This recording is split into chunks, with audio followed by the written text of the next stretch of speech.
guys, it's your boy Zifa, and this is my first proper video on this channel. So I'm going to actually be doing an unboxing.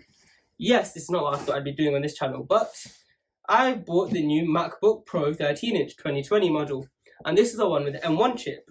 So it's just arrived today, and I've waited for it for like 2 weeks. I think it comes in a standard edition of 256 gigabytes, but I got the 512 because from my research and just from my work generally, I figured that 256 gigabyte is not going to do it. Sorry about that. Anyways, here it is. And I got the silver one instead of the space grey because I feel that the space grey is just overrated. Everyone has it and I don't even like it. So there's a little something here. So you just pull that. Okay. I'm just going to rip this open. Anyways, here it is. I'm so excited. This is my first MacBook, by the way, so it's my first time using one of these. It's supposed to just pop out, so... well, there it is. Wow, that's like... Mom, look at that, that's gorgeous, isn't it? It's amazing. That is, honestly, I don't know why people prefer the space grey. Anyways, let me just take this out. Ooh, holding the wires. I'll get to these a bit later. So first of all, the laptop itself, it's the space grey. It's a silver, not the space grey. And let me just open it. It's got a little bit of packaging. Ooh, shiny. And apparently when you open it, it's just supposed to start up straight away. So let's see. Move this. Oh, that sound. That sound. I'm never gonna hear that again. Honestly, Mom, look at that. It's honestly beautiful. Man, that is gorgeous. Looks really slick. It really does, doesn't it? Okay, I'm gonna start this up. I'm gonna log in everything. I'll show you how it is. So guys, whilst I'm just waiting for that to load, I'm going to go through some of the accessories. So I've already opened it all up because it kind of just fell out earlier, which is kind of awkward. So it comes with a little user guide, which kind of shows you all the little bits and bobs of the MacBook Pro. FaceTime HD camera. I've heard the camera's actually not that good for FaceTime. We'll have to see that a bit later. Spotlight, control center, dippity-doo, system preferences, finder, headphone. You know what from my research, I found there's an application called Alfred, which I'm definitely going to be downloading, which kind of replaces the Finder or works with it, and it's actually supposed to be really good. So yeah, I'm going to test a few different applications out that I've kind of done research with, get some other legal documents, blah blah blah blah, and then this. Bloody gorgeous. You know what? I am so excited to have this because, you know, like just normal cheap chargers, they just don't charge right. It takes so long. So actually having like this must be at least 2 meters. I'm not too sure, but having a legit charger, I think it's 60 watt or maybe more. I don't think so. I think it's a 60 watt charger. I cannot read that for the life of me. Let me take this casing off. Oh, that's a bit better. Honestly, I haven't got the patience like other people to just like do it all neatly. I will just rip it off. So it's a 60 watt USB-C power adapter. Comes with its own soft plug and its own wire. And these are flipping rapid. These are bloody rapid. These charge so fast. So I'm so excited to have one of these finally. Because I wanted one, but they're bloody expensive to buy by themselves. And obviously, you know, I have a phone which charges pretty well. But having one of these for a laptop like this, it's going to save me a lot of time. Anyways, I believe that this is finally set up. So, let's get into it. So guys, this is the beauty. It's honestly so gorgeous. The screen quality is astounding. Like, you wouldn't believe it. Like, it's honestly so clear to have this type of screen on a laptop. I can't wait to watch Netflix on here. So I think Safari's already open. I don't know why, even when I close it, it doesn't fully turn off here. I'm gonna have to find that out later. Let me open something else. Let me see how fast it opens. I don't really know anything, so I don't know what I'm using really. So that took a little bit longer than I would have thought. But then again, you have to understand that all of these, they're just opening. Like, I have never used them before. Let me just click view my spreadsheet so I don't start making more. How do you like just cancel it? That's pretty cool. Let me open the App Store. Ooh, apparently, from what I've heard, this App Store is you can use the same applications as the phone. So what that means is I can play games like Among Us on the laptop, and that seems pretty cool. I'm not much of a gamer myself. That's one of the main reasons I went for a MacBook, but it's pretty nice to know that I can play all my games on my phone and my iPad on the laptop. So yeah, I look forward to seeing what's going on. Honestly, guys, I can't really show you much because I don't know how to use a MacBook at the moment. Like, I know the basics, but I don't really know what I'm doing, like the ins and outs of it. So I'm going to use it for a month and do a second review. The reason I went for a MacBook.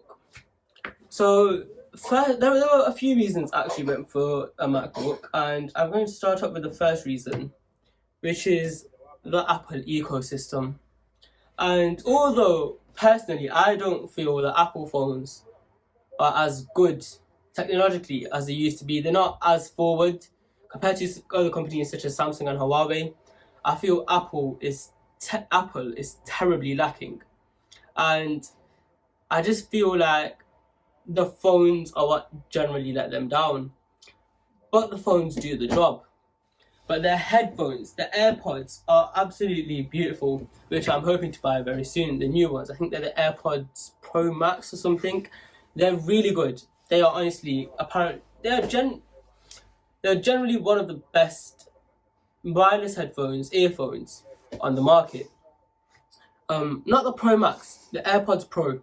That's what I'm on about. The little earbuds, and I feel their watches are also at the top of their game. So other than the phones, their AirPods, their watches, their laptops, they're at the top of the game, and the iPads. But the issue that I was facing back when I was choosing what laptop to buy was, should I go for a 2-in-1 touchscreen laptop, such as an Acer or basically a Microsoft run laptop, or the Surface Go, or Surface Pro? And I figured that yes, it would be really good, but Windows is not built for touchscreen generally, and the issue I was pondering was, like, is it really worth it going for a laptop that isn't as good just for one feature, the touchscreen? And I figured that most likely I'm going to get the iPad from university, which is why I bought the MacBook to go to university for. So I'm probably going to get the iPad at university anyways. So having an iPad, a phone, watch, headphones, laptop, all in one ecosystem would just be so much better than having a Samsung phone, a Microsoft laptop, Beats headphones, because it's not in sync. They don't work together. And I feel like for my studies, I need to be organized, and I find it very hard to stay organized. So using one ecosystem where everything works together, I feel would be best for me to succeed in university. Additionally, I feel like generally, like from my research, I did a lot of research before I bought anything, and the MacBook Pro is honestly one of the most powerful laptops on the market with the M1 chip. And the M1 chip is basically the new chip developed by Apple to replace the Intel chip, which I put in the MacBook Pro and the MacBook Air in 2020. And the reason I went for the Pro instead of the Air was honestly just because I'm spending so much anyways. The MacBook Air is not like £600, £700, £800. It's still £999. If I'm spending £1,000 on a MacBook Air, and for 1.2 I can get the Pro, I might as well spend that little bit extra and be secure that this will run at full speed. It won't overheat. It will always be at its best 24/7. So I wouldn't be stressing about it. And furthermore, I did get a couple of upgrades. Instead of getting the 256GB, I got the 512GB as I explained earlier. And the reason why is because 256GB is just about enough for a phone. I could not imagine how that would work on a laptop. And the reason I didn't go for 1 or 2 terabytes is because there's always external storage, mainly for pictures and things like that. So that's one reason. And also, I'm most likely going to be using the cloud quite a lot for pictures and most of my documents that I'm not going to be using every single day. So these are the main reasons. Also, like, one thing I almost forgot is I also upgraded the RAM from 8GB of RAM to 16GB of RAM. And the reason for that is because although the M1 chip is absolutely rapid, it is so fast. You can look at any side-by-side comparison of the M1 chip versus its counterpart, and it is mad. It is so fast, and it's so unbelievable that Apple have been able to develop something like that. And usually they use the basic model. But I still felt that due to the fact that I'm starting up this YouTube channel, I'm going to university, I'm going to be using the laptop 24/7. So that's one of the main reasons I got the 16GB of RAM. Because I know with my intensive use of the laptop, the fact that I want to start music, I want to start media, I'm going to be studying law, I'm going to be using the laptop to its max. And I'm going to have documents upon documents upon documents on there. So I know that I don't want it to start running slow. My university degree is probably going to be around 3 to 4 years, depending on what I do. If I take a placement, an extra year, blah, blah, blah, blah. So over the next 5 years, including this year, there's going to be a lot of documents and work and just files upon files upon files stored on this laptop. So I figured that since I don't believe that you can add extra RAM later on due to the new chip. So I figured before getting lesser RAM and then just regretting it in the future, I might as well get the extra RAM from now, and I'll never have to stress about it slowing down or not being able to cope with all the extra storage. So these are the main reasons that I personally went for the MacBook, because although the phones, they're not where they used to be compared to their rivals, but everything else in the MacBook, in the Apple ecosystem, is absolutely perfect. It's better than... I just love iOS. I use this phone as my second phone rather than my Huawei, just to see what it's going to be like. And I just naturally found myself slowly starting to use the iPhone more, to the point that I wouldn't charge my Huawei for days at a time because I would just be on my iPhone. I would only use the Huawei because I had my main SIM, and I would just use it to call people or receive calls. I would use it for nothing else. So that wasn't even intentional. I didn't purposely do that. Just over time, I would just reach for my iPhone rather than reaching for my Huawei.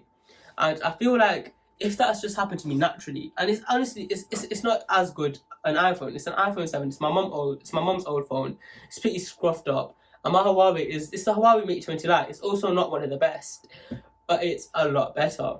Generally, like hardware wise, it's a lot better. But I just feel like the Apple software is just, I was just pulled more towards it. And slowly over the next few months, I will be purchasing a new phone, hopefully, because this one is not the best. Let's be real. I want to get the iPhone X, possibly, just for the time being, and then possibly the iPhone 13 when it comes out, or the upgraded version of the 12, because it's supposed to come with a fingerprint in the screen. So I want to get the new phones. I want to get a new watch, because Apple Watches are supposed to be really good. I have a Huawei watch as well at the moment, that my father actually bought for me purely based on the fact that it looks gorgeous. But since I'm moving more towards the Apple products and the Apple line, I am going to be getting the Apple Watch, a new phone, hopefully soon, and the new AirPods, and I will be unboxing all of them for this channel. In a month, or maybe just in a couple of weeks, it depends, I will be doing a review of the laptop, because I'm a first-time Mac user. Most people that do reviews have used them for years and years and years. Most of them have been using them for almost 10-15 years. But I feel like you know MacBook how I know Microsoft. You know it inside and out. But me, a first-time user who has never had a MacBook before and never used one actually, I'm going to be doing a review of my experiences with it and how I feel making the change from Windows, Microsoft, to Apple Mac. And I'll let you know how I feel and what my views are, where they could go better and where they've done really well.